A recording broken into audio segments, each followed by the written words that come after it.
Hey guys, thanks for checking out this video. Don't run, don't hide, don't be shy. Just like, comment, and please subscribe.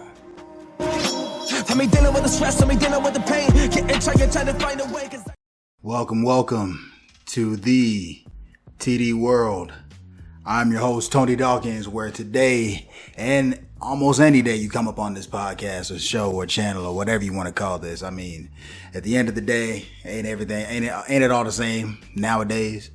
But we'll be talking everything entertainment. We'll talk about relationships a lot because I feel like that's something I'm very passionate about is, people being able to make their relationships work. I'm an advocate for marriage. I'm an advocate for, family staying together. I know it's cool to be a hoe sometimes, but, kids deserve to have mom and dad. But aside from relationships, we talk about everything entertainment. We talk about movies, music, sports, anime, manga, you name it. If you can experience it, I want to be able to talk about it to the best of my ability and what it is that I'm particularly interested in. But aside from that, I don't want to, take too much time John on about me.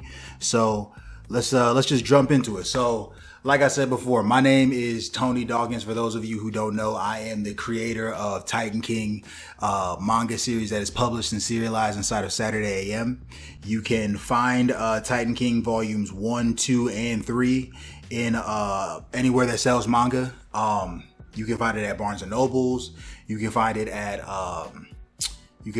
Amazon online. You can go to the Saturday AM website. You can find it there. But really cool action series that if you're a fan of Dragon Ball Z, Pokemon, Digimon, Naruto, just those early 2000s shonen, then you'll be a very big fan of Titan King for sure. But aside from Titan King, one of the things that I was really alluding to earlier about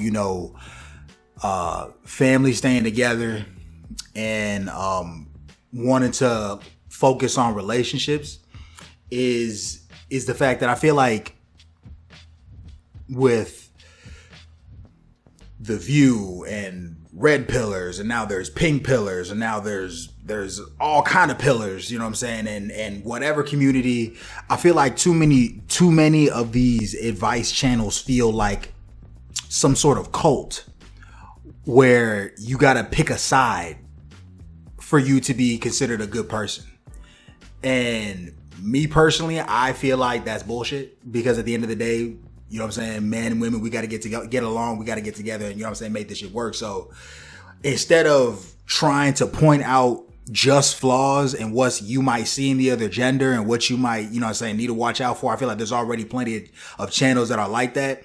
This is more so going to be focused on what you can actually do in your day-to-day life. Because if you're not, if you're like me, you don't have hundreds of thousands, if not millions of dollars to just blow on, tricking and spending money to be able to date. I mean, if I'm being honest, 99% of the girls I pulled is because I had game. I was able to talk because I knew what they were looking for when we're speaking to be able to do those things. So I say that to say this. I want to be able to advise young people and old people, anybody who is willing to listen, who is willing to learn something new. I want to be able to advise them and be able to teach them how to be able to function realistically in their relationships. You know what I mean?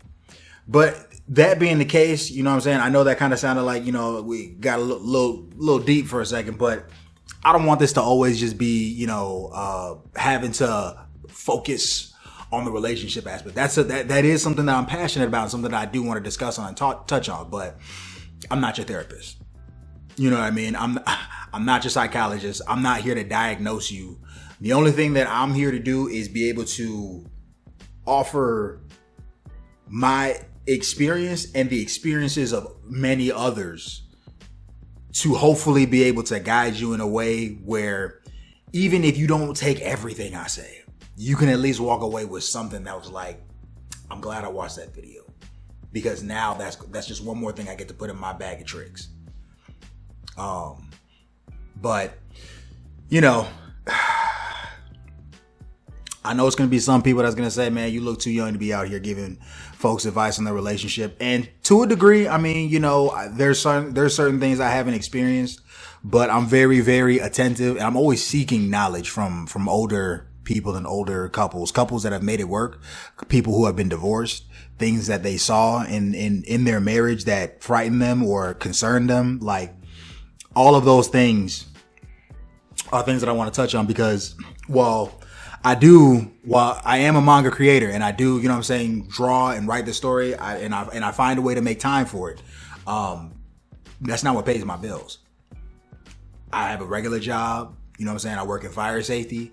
So, through going into the world every, you know what I'm saying, day, and meeting people and having to converse with, you know what I'm saying, people who have very much so lived lives, you'd be surprised how much information people are willing to give you if you just take the time to listen. So, that being the case, you know, I feel like I've kind of given a decent enough intro to what it is it's going to be about. Again, you know what I'm saying, we'll talk about relationships, but we'll get to the fun stuff later. Because I do have something pretty nice for you guys. I want to dive into comparing Fantastic Four that just recently came out and Superman. I want to compare the two movies because I feel like they've definitely been pitted against each other, and obviously, you know, people are for whatever reason praying for one to fail and the other to flop, or whatever the case may be. But we'll get into all that, you know what I'm saying, towards the end. But before that, we got to take care of business. So let's dive into that. So for our first segment,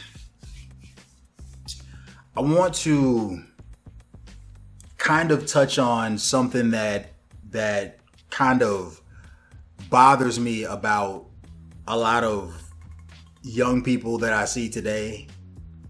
I say that as if I'm not young. I am young, but I do feel as if I have an old soul. I recognize the changes of today, and that you have to be able to adapt to the world that you live in, and you got to be able to just, you know, kind of figure that out. But that being the case, I also respect and have learned a lot of things from the previous generation. And there's a lot of things that have been lost when it comes to the way that I see men and women interact with each other, date, primarily online. Because, you know, it's so funny because you never see what, not to the extent that you see online, do you see that behavior as present in real life for the most part. Most people have been kind of hit pretty terribly by the pandemic when it comes to their social skills. But that being the case, people for the most part are all kind of, you know what I'm saying, keep it to themselves. But from the number one thing that I see whenever, you know, I'm talking to friends or family or whatever, because I feel like I'm a magnet for these things. I talk to people and then magically they're unraveling their entire life, telling me every nook and cranny about their detail, where they grew up, the time they broke their leg in soccer practice, all of that shit. And then eventually we'll get to the point where we're talking about their relationship, and like, you know, it might have, maybe the conversation might have started because they were complaining about their partner. And the one thing that I've seen from both men and women I have these conversations with is that there's almost just this expectation that you should just know. You should just know. The stars are just supposed to align, and that you and your partner are just supposed to just figure it all the fuck out. And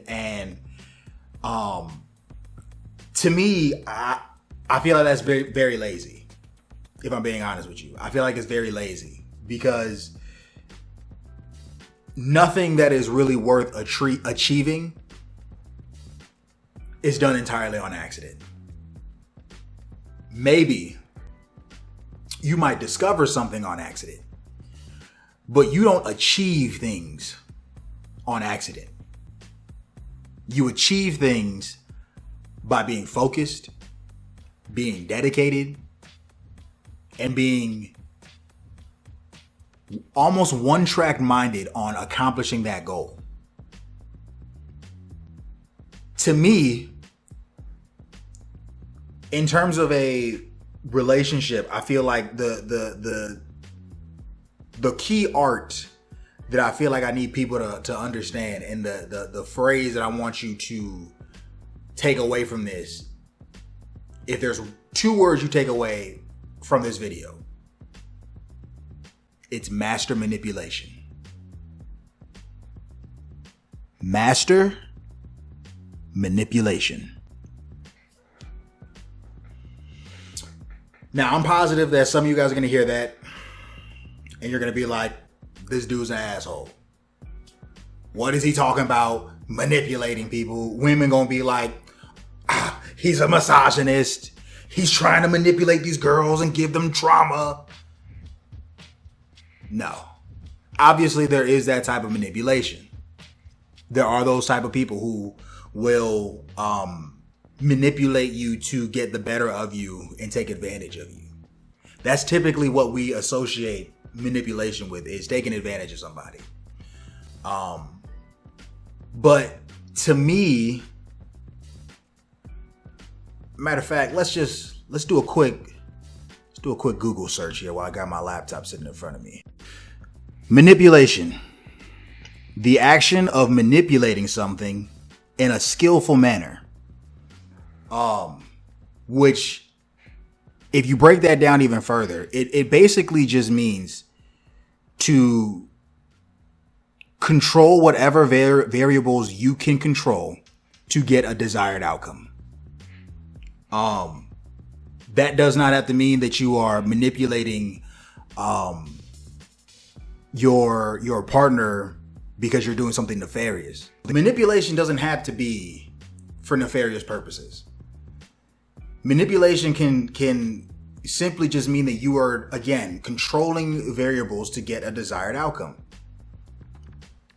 Some of you guys want to stand on the principle of, I shouldn't be nagged at by my wife. I don't want her to tell me that I gotta wash the dishes. I don't want her to tell me to take out the trash because it annoys me when I get home and all I don't want to do is chill. That's one way to think about it. Or you could just take out that trash. Every once in a while, help out with those dishes. Do something to help manipulate the perception of you. You don't have to like to do it. You don't have to want to do it. But at least the perception of you now is not, I won't do it. I won't help. I won't be of service. Same thing with you ladies. You ladies will nag, constantly trying to get him to do something. And it's not working. It's just pissing him off.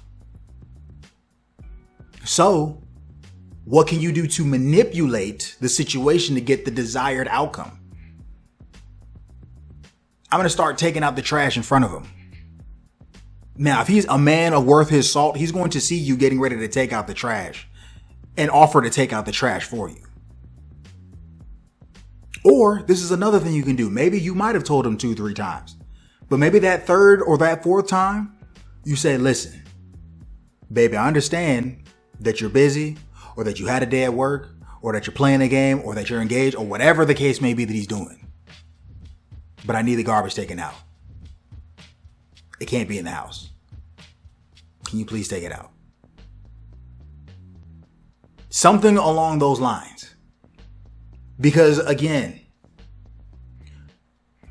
we complain about the consequences of our actions, but we didn't do enough to try and manipulate the circumstances to get out to to manipulate the circumstances to get the desired outcome, to do what we can to get what we want out of the situation. So again, I know that a lot of people are going to hear that. They're going to say, oh my God, manipulation. I don't like that word. They're going to try to dance around it. Listen, I'm just going to call it what it is. It's manipulation. It is manipulation.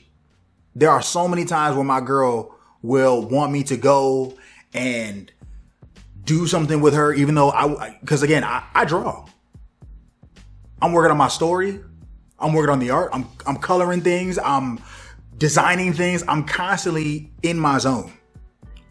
When I come home from my day job, instantly in the zone, working. Weekends, working. But I know that the perception now is I do not care about either our relationship or I'm too involved so that it's not a priority.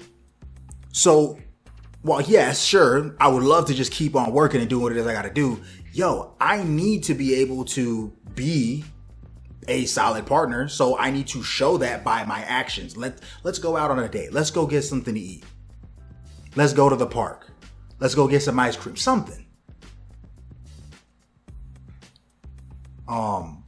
But yeah, man, like, I think that if you master the art of manipulation, it becomes infinitely easier for you to be able to achieve the things that you want to achieve. If you're able to use it in a way where you're using it for good, obviously not bad.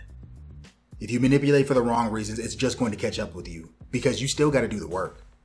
For example, if you want to manipulate people's perception of you to thinking that you're this high flying, you know what I'm saying, rich dude, and then eventually the bill comes and you're not able to pay it, it's going to come to a head. Versus if you dress like you're rich, you never say that you are, but you dress with really nice clothes. You wear really nice cologne. You're in a decent car or a nice car, very nice car.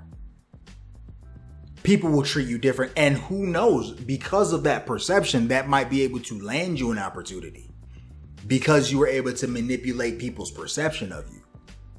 The same way that women wear makeup or men get haircuts or women get their hair done or go to the gym. We are trying our best to manipulate our outcomes to get a desired result. So again, guys, if you master manipulation, I can promise you, shit gonna change your life. All right. Hey guys, it's Tony with the TD World. Thanks for checking out this video. Remember, don't run, don't hide, don't be shy. Just like, comment, please subscribe. See you next time. I mean, dealing with the stress, I mean, dealing with the pain. Getting tired, trying to find a way.